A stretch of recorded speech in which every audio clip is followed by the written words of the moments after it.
내 안에 주님 채워주소서.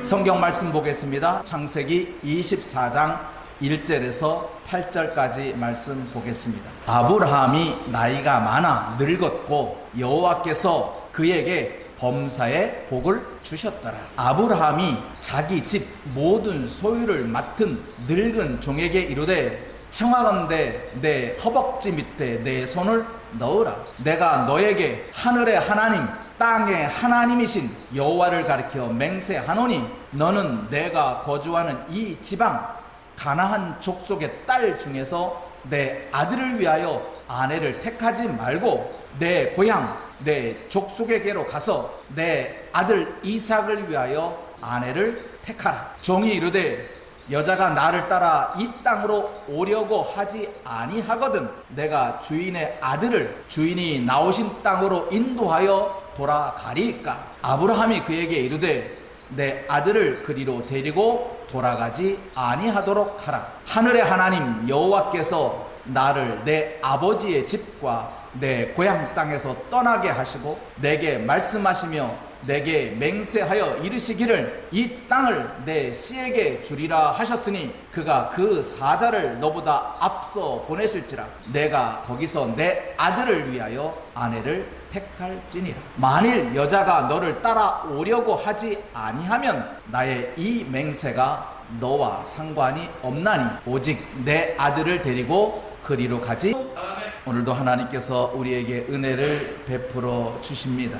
오늘은 며느리를 찾는 은혜를 함께 나누려고 합니다. 오늘 아브라함이 자기 아들의 아내를 찾게 됩니다. 며느리를 찾는 아버지의 마음이 오늘 그대로 오늘 본문에 기록되어 있습니다. 그런데 하나님께서 아브라함에게 복을 주셨다 그랬습니다. 근데 아브라함이 받은 복이 어떤 복이냐? 오늘 1절 말씀에 보면 이렇게 기록하고 있습니다. 아브라함이 나이가 많아 늙었고 여호와께서 그에게 범사의 복을 주셨더라는 것입니다.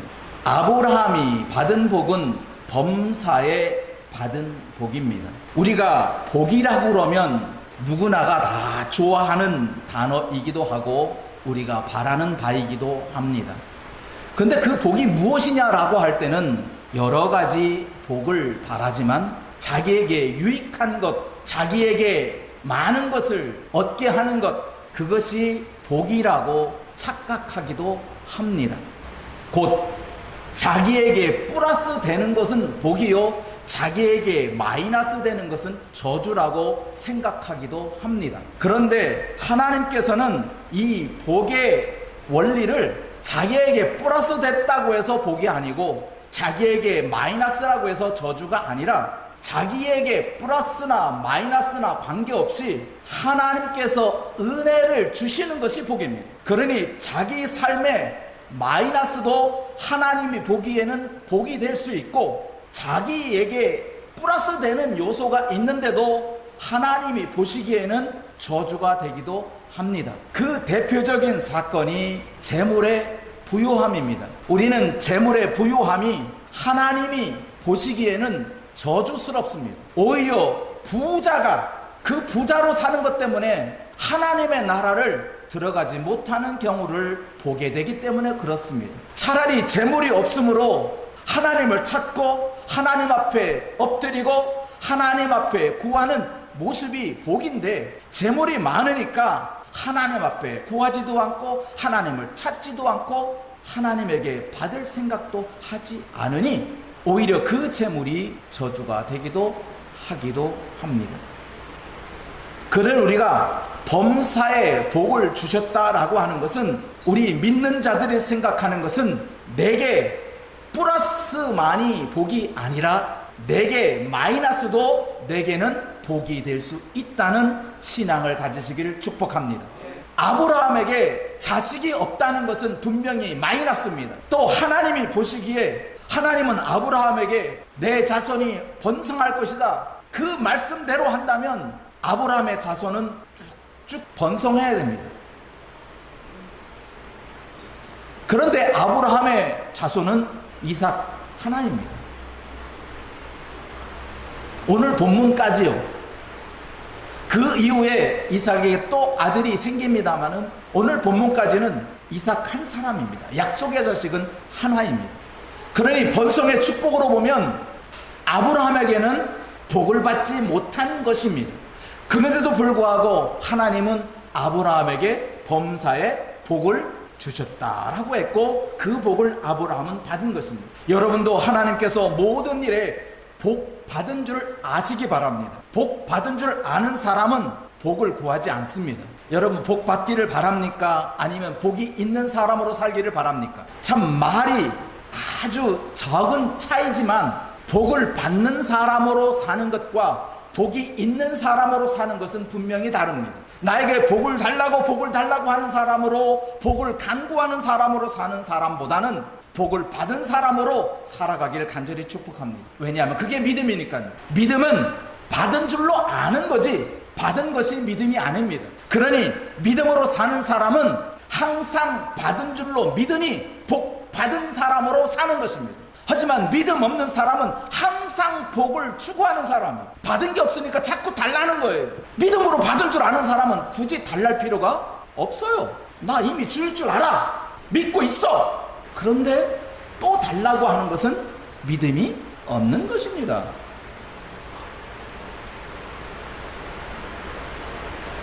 아버지가 자기에게 재산 물려줄 줄 믿는 사람은 아버지한테 재산 물려달라고 말할 필요가 없습니다. 그런데 아버지가 자신에게 물려줄 것을 믿지 못해. 그러니까 아버지에게 뭐래요? 재산 물려달라고. 그것도 모자라서 뭐요? 유서 남겨달라고. 그것도 모자라서 공증하자고. 하지만 믿는 아들은 아버지에게 굳이 재산을 물려달라고 말할 필요가 없어요. 왜? 아버지는 나밖에 없어. 그냥 말 안 해도 아버지는 줄 거야. 믿으면.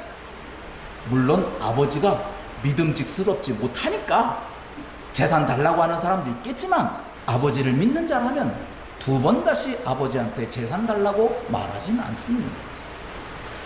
그래서 복 있는 사람은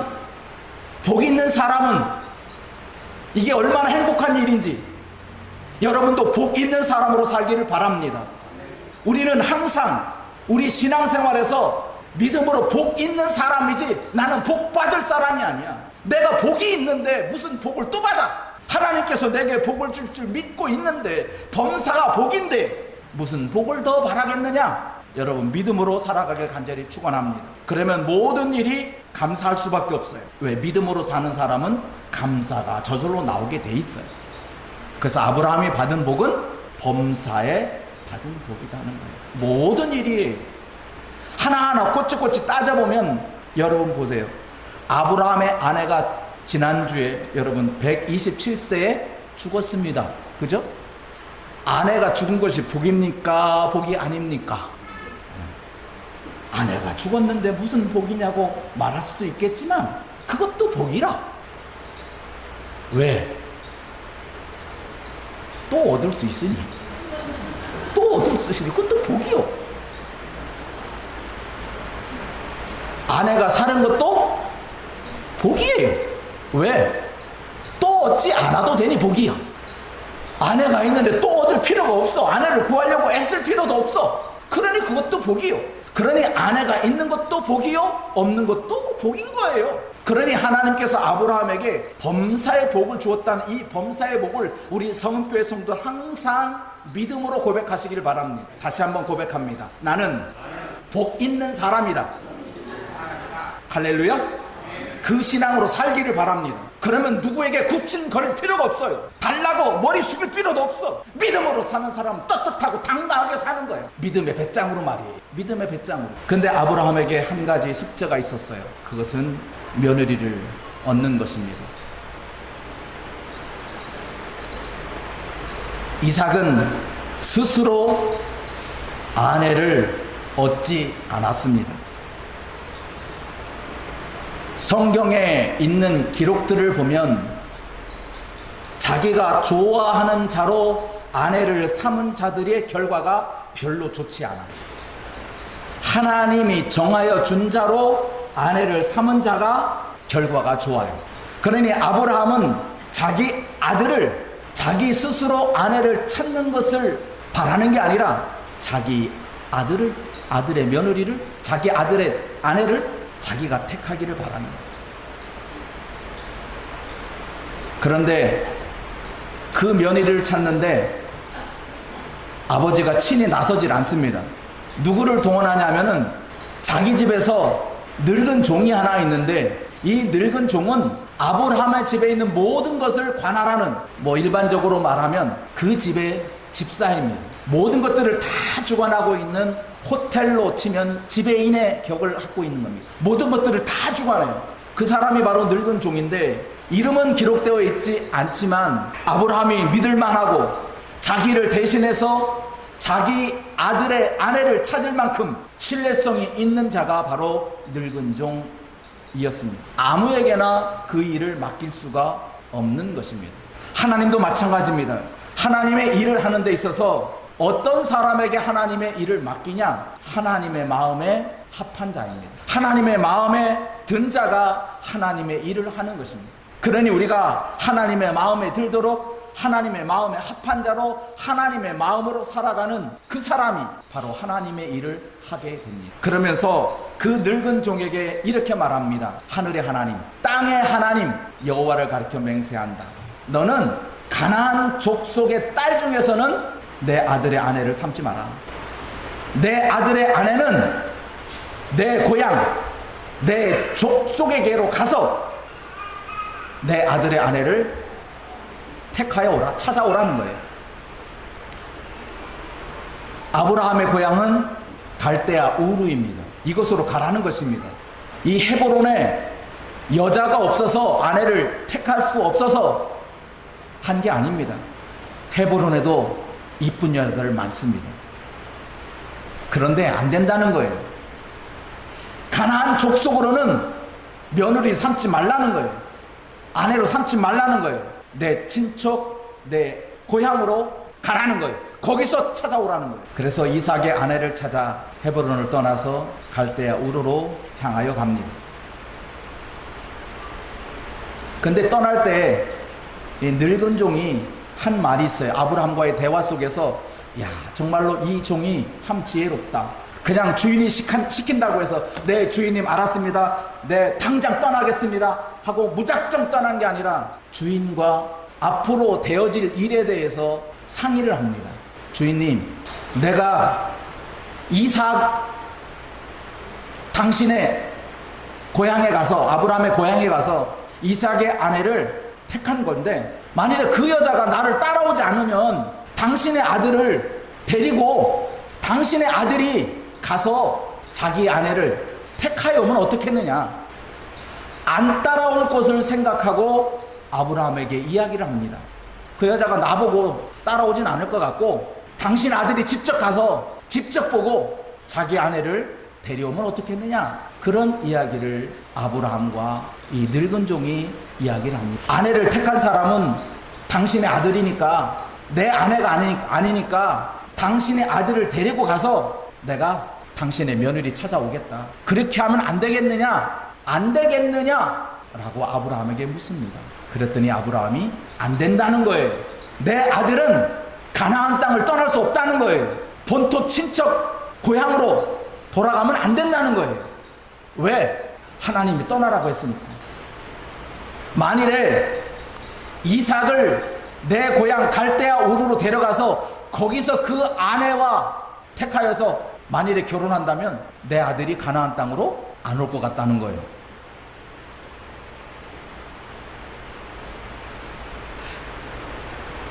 그러니 이삭은 이 가나안 땅을 벗어나면 안 돼. 약속의 땅을 내 아들은 선물 받은 거야. 그러니 이 약속의 땅을 벗어날 수 없어. 그러니 절대로 내 아들을 데리고 가지 마라. 그래서 이삭은 가나안 땅을 벗어나지 않습니다. 약속의 땅을 벗어나지 않습니다. 그래서 늙은 종이 떠납니다. 떠날 때 빈손으로 가지 않고 결혼 지참금을 챙겨갑니다. 첫 번째 낙타 10마리입니다. 10필입니다. 그리고 그 집에서, 아브라함의 집에서 좋은 것을 다 챙겨갑니다. 그 품목이 무엇인지는 언급되어 있지 않지만 그 집에서 좋은 것은 다 챙기고 가서 이삭의 아내를 데려오겠다고 출발을 합니다. 그 여정이 이렇습니다. 하루도 아니고 이틀도 아닙니다. 구글의 지도로 봤더니 약 400시간이 걸어서 가면 400시간이라고 알려주고 있습니다. 지금의 400시간이지만 그전에는 길도 험하고 길도 없는 길도 갈 수 있고 그러니 더 많은 시간이 필요했을 것입니다. 그런데도 이 늙은 종은 아브라함의 고향에까지 도달합니다. 바로 메소포타미아에 있는 나홀의 성에 도착하게 됩니다. 나홀이라고 하면 누구냐 하면 바로 아브라함의 동생입니다. 드디어 아브라함의 동생의 집에 아브라함의 동생이 살고 있는 그 성에 도착한 것입니다. 도착하여 첫 번째 한 일은 기도하는 겁니다. 뭐라고 기도했냐? 아주 간단합니다. 하나님, 아브라함의 하나님, 은혜 베풀어 주세요. 은혜를 베푸신데 어떤 은혜를 베풀어 주냐면 내가 지금 우물 곁에 있다가 어떤 여인에게 나한테 물을 주십시오, 나로 물을 마시게 해달라고 내가 말하면 그 여인이 나에게 물도 주고 내 낙타 10마리에게도 물을 주게 해주십시오. 만일에 그런 사람이 있다면 그 사람이 바로 이삭의 아내라고 나는 생각하겠습니다. 이런 은혜를 달라고 자기의 계획대로 하나님 이러한 여자를 보내달라고 하는 거예요. 그런데 참 놀라운 일은요, 이 늙은 종이 기도가 끝나기도 전에 이러한 기도를 하나님 앞에 하고 있었는데 기도가 끝나기도 전에 어떤 여인이 나타나요. 리브가가 물동이를 어깨에 메고 나오니 그는 아브라함의 동생 나홀의 아내 밀가의 아들 부두엘의 소생이다 라고 하는 거예요. 이렇게 늙은 종이 하나님께 기도하기를 마치기도 전에 리브가가 등장하게 되었고, 리브가가 등장함과 더불어서 이 늙은 종이 기도한 대로 그대로 이루어진 거예요. 아니, 리브가가 와서 물 좀 달라고 그랬더니 이 늙은 종에게 물도 주고 늙은 종이 다 물을 마시니까 리브가가 하는 말, 당신의 낙타에게도 내가 물을 주겠습니다. 낙타에게 물을 주라고 하는 소리도 안 했는데 이 리브가는 낙타에게도 물을 주겠다고 솔선수범한 거예요. 이럴 때 하는 말 뭐죠? 오, 놀라워라. 오, 하나님의 은혜는 말로 형용할 수 없다. 너무나 놀라운 거예요. 어떻게 기도하자마자 이루어지는 거예요.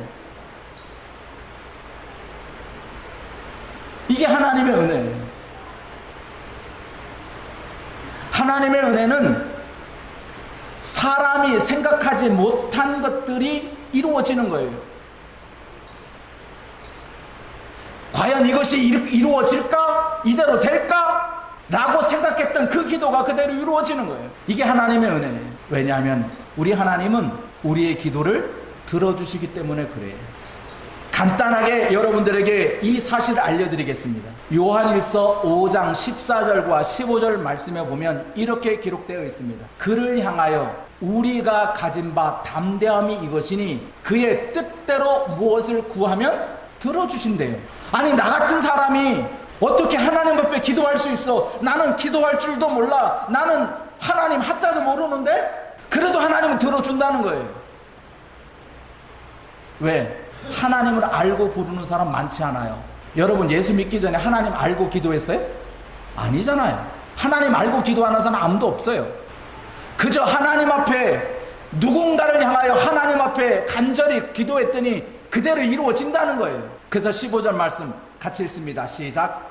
우리가 무엇이든지 구하는 바를 들으시는 줄 안즉 우리가 그에게 구하는 그것을 얻은 줄로 또한 안다. 그래서 기도는 무엇이든 구하는 거예요. 아, 이건 나 창피해서 못 구해. 아, 이거 하나님 들어주실까? 여러분도 지지난주에 인테리어 공사를 여러분들에게 보고 나누면서 저는 이 건물을 허물고 싶다. 나는 이 건물에 무슨 돈을 드리는 것보다는 나는 이 건물을 허물고 싶다. 그게 내 기도다. 그랬더니 어느 분이 콧방귀를 꼈어요. 그게 가능한 일입니까? 그래, 가능하지 않지요. 가능한 일이라면 기도할 필요도 없어. 가능하지 않으니까 기도하는 거지. 기도는 그런 겁니다. 합리적으로 따져서 이론적으로 맞아서 기도하는 게 기도가 아니에요. 이론에 맞지도 않아. 합리적이지도 않아. 이성적이지도 않아. 그런데 기도하는 거예요. 그러니까 이루어지더라. 왜? 하나님은 우리의 구하는 바를 들어주셨고 그 들은 바를 이루시는 것은 내가 아니야. 하나님 내가 하겠습니다가 아니에요. 하나님 해주십시오. 그 일을 하나님이 해나가는 거지 내가 하는 것은 아니기 때문에 기도는 그런 겁니다. 이치에 맞아서 모든 것이 다 준비돼서 하는 것은 준비됐기 때문에 하는 겁니다. 하지만 믿음은 아무것도 없는 데서 하는 겁니다. 이 늙은 종이 저기 여자 옵니다. 아립답습니다. 저 여자에게 내가 물을 달라고 하면 하나님 저 여인에게 은혜를 주셔서 저 여인이 낙타에게도 물을 주게 해주십시오. 아니야. 아무 여자도 없었어. 아무것도 보이는 게 없었어. 아무것도 없을 때 하나님께 이 늙은 종 하나님께 구하였습니다. 근데 그 구한 대로 그대로 이루어져. 기도는 그런 겁니다. 그리고 또한 이렇게 말합니다. 야고보서 1장 5절에서 8절까지 말씀입니다. 시작. 너희 중에 누구든지 지혜가 부족하거든 모든 사람에게 후히 주시고. 할렐루야. 하나님이 어떻게 주신다고요? 후히 주시지. 후히 주신다는 것은 구한 것만 주지 않는다는 거예요. 구하지 않는 것도 주시는 하나님이라는 거예요. 그게 후하는 거지. 구한 것만 줄게. 너 물 달라고 그랬으니까 물만 줄게. 그건 후한 거지 아니잖아요. 요거 하나만 더 줘. 그러면 하나 더 줬어. 그건 후한 인심이 아니잖아요. 하나 달라고 그랬는데 2개 주는 거야. 그러면 그 집 단골 손님이 될 수 있어요. 그죠? 우리 하나님은 그런 하나님이에요. 후히 주시면 하나님이에요. 그리고 하나님은 구하는 자에게 그대로 주신다는 거예요. 그 다음 6절 시작. 오직 믿음으로 구하고 조금도 의심하지 말라. 아니, 기도해놓고 이루어질까? 그렇게 하지 말라는 거예요. 기도했으면 그냥 입 다물고 있으라는 거예요. 입 다물고 있어야지. 된다 안 된다 싸울 필요가 없어. 나 기도했으면 끝이야. 그게 기도한 것으로 끝이야. 왜? 그 일을 이루시는 것은 하나님이니까. 의심하면 안 된다 하는 거예요. 의심하면 안 돼요.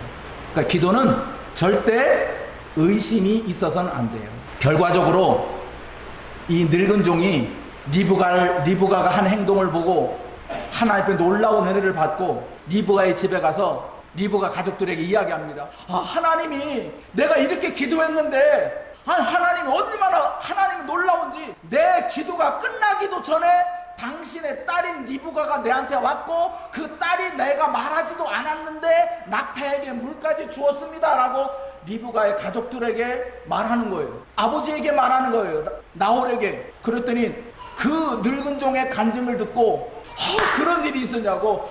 그러면 리브가 데리고 가라고. 두말할 것이 뭐 있냐고. 그건 하나님이 하는 게 아니냐고. 하나님이 하신 것인데 누가 맡겠냐고. 그러면서 리브가를 이삭의 아내로 보냅니다. 그리고 리브가는 그 종을 따라가서 말없이 따라갑니다. 나 못 가요. 그 남자가 어떤 남자인지도 모르고 코가 2개인지 3개인지도 모르는데 어떻게 보지도 않고 따라가요. 할 수 있는데도 불구하고 리브가는 아무 말 없이 따라갑니다. 결과적으로 오늘의 이야기입니다. 시작. 우리 하나님은 여러분들의 작은 소리 하나도 귀 기울이십니다. 이런 것까지 기도하냐? 이런 것까지도 기도해야 돼? 아닙니다. 여러분, 그런 것까지라도 기도하세요. 여러분의 머리에 이치에 맞았기 때문에 기도하는 것도 아니고, 내게 이런 것들이 내 머릿속에 이런 아이디어가 있는데 이런 아이디어 갖고 내가 너무 장꾀를 부리나 하는 것까지도 여러분 하나님께 기도해 보세요. 문제는 기도 안 하는 거지 문제지, 기도하는 것은 아무 문제가 없어요. 여러분 설령 쓸데없는 기도가, 여러분 나 쓸데없는 기도 한 것 같아, 혹시 그런 기도가 있을 수 있어요. 그죠? 근데 쓸데없는 기도도 기도 안 하는 것보다는 나아요. 그러니까 쓸데 있든지 쓸데 없든지 그건 여러분 판단하지 말고 우리의 기도를 들으시는 하나님이니까 하나님께 무조건 기도하라는 거예요. 그리고 기도했으면 절대로 의심하지 마라. 언제 이루어질까? 제가 저희 집사람하고 그런 얘기를 했어요. 나는 이 건물을 허물기를 바란다 그랬더니 당신 생애 가능하겠어 그러더라고. 나도 몰라 그랬죠. 내가 어떻게 알아 그거? 내 생애 가능한지 안 가능한지 나도 몰라. 그래요. 우리의 기도를 들으시는 하나님이니까 여러분들이 작은 것까지라도 하나님께 기도하시고 기도한 바는 절대로 의심하지 말고 네 알았습니다. 그렇게 믿고 살아가겠습니다. 네 믿고 살아가겠습니다. 그래서 저는 오늘도 이 건물이 허물어질 줄 알고 여러분에게 말씀드리는 거예요. 언젠지는 나도 모르고 여러분도 몰라. 이 건물이 허물어질지 안 허물어질지 어느 땐가는 허물어지겠지. 어느 땐가는 우리의 기도를 들으시는 하나님 앞에 여러분도 수시로 하나님 앞에 기도를 하실 때 절대 자기 머리 갖고 이건 기도해도 돼, 이건 기도하면 안 돼 판단 갖고 기도하거나 기도하지 않지 마세요. 그저 하나님 앞에 필요한 대로 하나님께서 원하는 대로 여러분들이 기도하시기를 바랍니다. 그럼 하나님은 후히 주시는 하나님이니 하나님께서 내가 기도하지 않은 것까지도 하나님 채워주실 것입니다. 기도합니다.